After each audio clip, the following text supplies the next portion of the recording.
法國超跑姆巴佩在中国的社交媒体账號上只關注了一個人，那就是樊振東。2025年，傳奇球星齊達內空降上海，下了飛機就直奔弄堂，舉位與樊振東打上2局乒乓球。王法衝擊15冠之際，官方特意找到樊振東拍攝加油助威視頻。Hola Madridistas, soy 樊振東。Apola 15。甚至連德甲百年豪门多特蒙德为了他打破其更衣室惊醒了61年的藍色禁忌。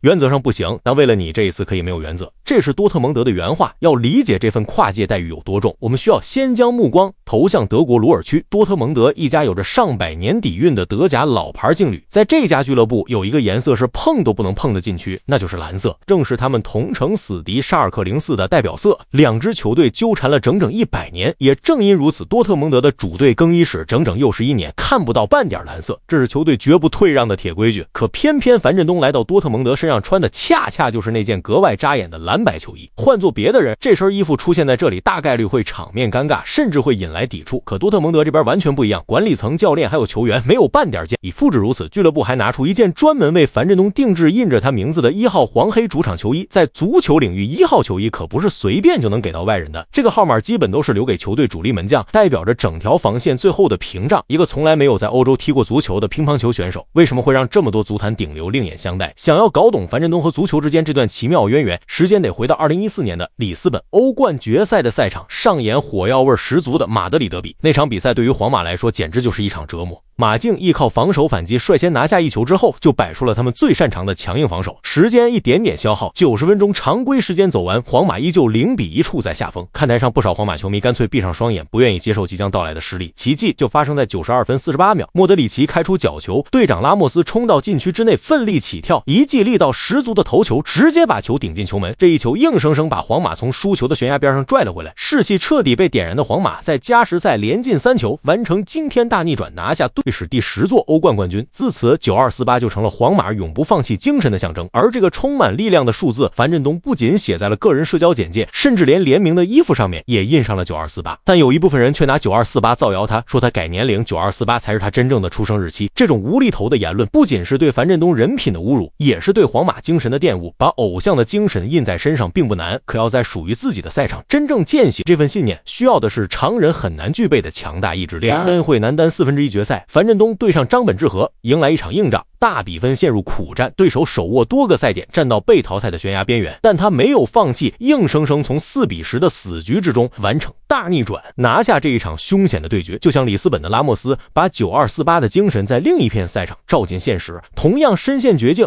同樣不肯向失敗低頭，那份永不言棄的內核不會被運動項目的界限所阻隔。樊振東打贏每一場硬仗之後，都會做出足球球星的經典慶祝動作，和張本智和的生死大戰，他張開雙臂模仿貝林厄姆的招牌慶，半決賽擊敗東道主選手勒布倫，他又擺出 C 羅。